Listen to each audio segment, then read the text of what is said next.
Hi friends, ഞാൻ ഇന്ന് ഉണ്ണിയപ്പത്തിൻ്റെ recipe ആയിട്ടാണ് വന്നിട്ടുള്ളത്. 4 കപ്പ് പച്ചരി ഇളം ചൂടുവെള്ളത്തിൽ കുതിരാൻ വെക്കുക. അതിന് ശേഷം അത് 2 മണിക്കൂറാണ് ഞാൻ വെച്ചിട്ടുള്ളത്. 2 മണിക്കൂറിന് ശേഷം അത് മിക്സിയുടെ ജാറിലിട്ട് അരച്ചെടുക്കുക. പകുതി പച്ചരിയാണ് ഞാൻ അപ്പോൾ വെള്ളത്തിൽ അരക്കുന്നത്. പകുതി ഞാൻ ശർക്കര പാനിയാണ് ഒഴിക്കുന്നത്. ശർക്കര ഞാൻ ഗ്യാസ്മേൽ വെച്ചിട്ടുണ്ട്. 1 കിലോ ശർക്കരയാണ് ഞാൻ എടുത്തിട്ടുള്ളത്.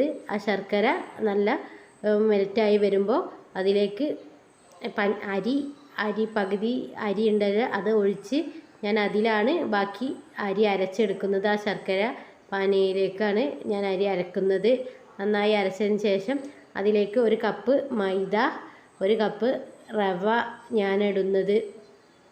രണ്ടും മിക്സ് ആയതിനു ശേഷം ഒന്നിങ്ങോട്ട് മിക്സിയുടെ ജാറിൽ തന്നെ ആ ശർക്കര പാനിയെ ഒഴിച്ചിട്ട് കറക്കിയെടുക്കുകയാണ് ചെയ്യുന്നത്.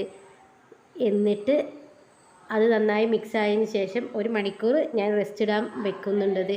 വെച്ചിട്ട് അത് വെച്ചതിന് ശേഷം ഞാൻ അതിലേക്ക് കരിഞ്ജീരകം, തേങ്ങ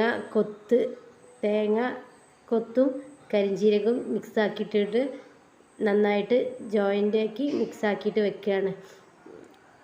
എന്നിട്ട് ഒരു ഉണ്ണിയപ്പച്ചട്ടി വെച്ച് അതിലേക്ക് ഒരു തവി കൊണ്ട് കുറച്ച് മാവ് ഒഴിച്ച് വിടുന്നുണ്ട്. നല്ല ടേസ്റ്റുള്ള ഒരു ഉണ്ണിയപ്പമാണ്. പെട്ടെന്ന് ഉണ്ടാക്കുക.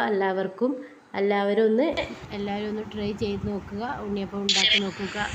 ഇഷ്ടപ്പെട്ടാൽ എൻ്റെ വീഡിയോ എല്ലാവർക്കും സെൻഡ് ചെയ്ത് കൊടുക്കുക. എല്ലാവരും ഉണ്ടാക്കി നോക്കിയിട്ട് അഭിപ്രായങ്ങൾ കമൻ്റാക്കി അയക്കുക. എന്തായാലും ഉണ്ണിയപ്പത്തിൻ്റെ റെസിപ്പി ഇഷ്ടപ്പെടുമെന്നാണ് വിചാരിക്കുന്നത്. എന്തായാലും ഒരു ഭാഗം മുരിഞ്ഞ് വരുമ്പോൾ മറിച്ചിട്ട് കൊടുക്കുക. നന്നായിട്ട് മുരിഞ്ഞ് വരുമ്പോൾ മറിച്ചിട്ടിട്ട് ബ്രൗൺ കളറാവോളം അങ്ങോട്ടും ഇങ്ങോട്ടും മറിച്ചിട്ട് നന്നായിട്ട് വേവിക്കുക. എന്നതിന് ശേഷം വെളിച്ചെണ്ണയിൽ നിന്ന് മാറ്റി എടുക്കണം. അതിന് അങ്ങോട്ട് നന്നായിട്ട് മുരിഞ്ഞതിന് ശേഷം ശേഷം നന്നായി വെന്തെന്ന് ഉറപ്പാക്കിയാൽ വെളിച്ചെണ്ണയിൽ നിന്ന് കോരിയെടുക്കുക.